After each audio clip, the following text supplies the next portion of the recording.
ఇప్పుడు నేను మీటింగ్స్ లో బిజీగా తిరుగుతూ అమలాపురం అనే ఊరు వచ్చాను మీటింగ్ చెప్పడానికి. అమలాపురం నుంచి ఈ విషయాలు మీకు చెప్పడం జరుగుతుంది.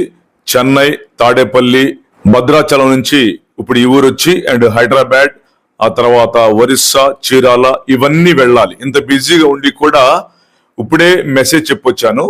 వెంటనే ఈ విషయాన్ని మీకు చెప్పడం జరుగుతుంది. ఆల్రెడీ మీరు తమిళ చూస్తుంటారు, ఆల్రెడీ మీకు తెలుసు ఎర్రనిపెయ్య బలి అర్పణ అయిపోయింది. మందిరం కడతానికి 3వ మందిరం స్టోన్ కూడా వేసేశారు.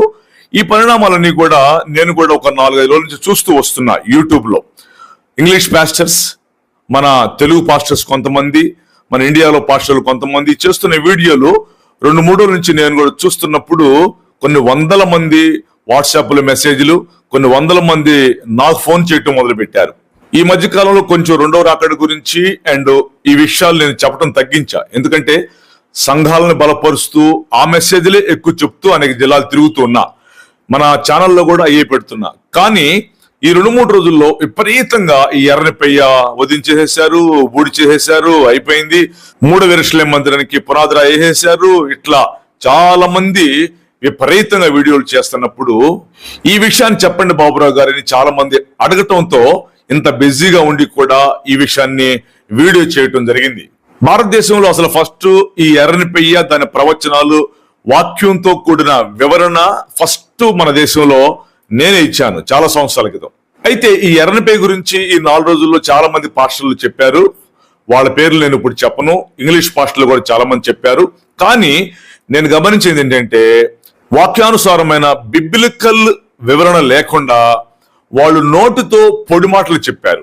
ఎందుకు చెప్పారు నాకు తెలియదు. థంబ్నెయిల్స్ మాత్రం సూపర్ గా పెట్టేశారు. But in their explanation there is no biblical evidences and references.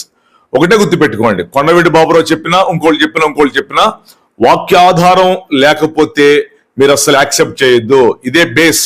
Perfect ఎర్రనిపెయ్య వధించబడిన మాట నిజమేనా? దాన్ని బూడిద చేసిన మాట నిజమేనా?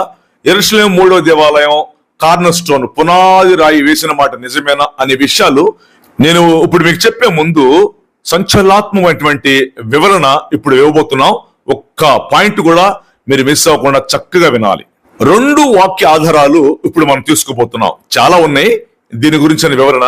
అంటే ప్రొఫెసెస్ ఫుల్ఫిల్లింగ్ అండ్ అసలు ఎర్రనిపెయ్య ఏంటి, దీని వధ ఏంటి, దీని బూడి చేయటం ఏంటి, 3వ దేవాలయం ఏంటి, ప్రపంచ ఎండింగ్ ఏంటి, అసలు ఒక ఎర్రనిపెయ్యతో ఒక 3rd టెంపుల్ కడతంతో 2వ రాకడ వచ్చేస్తుందా,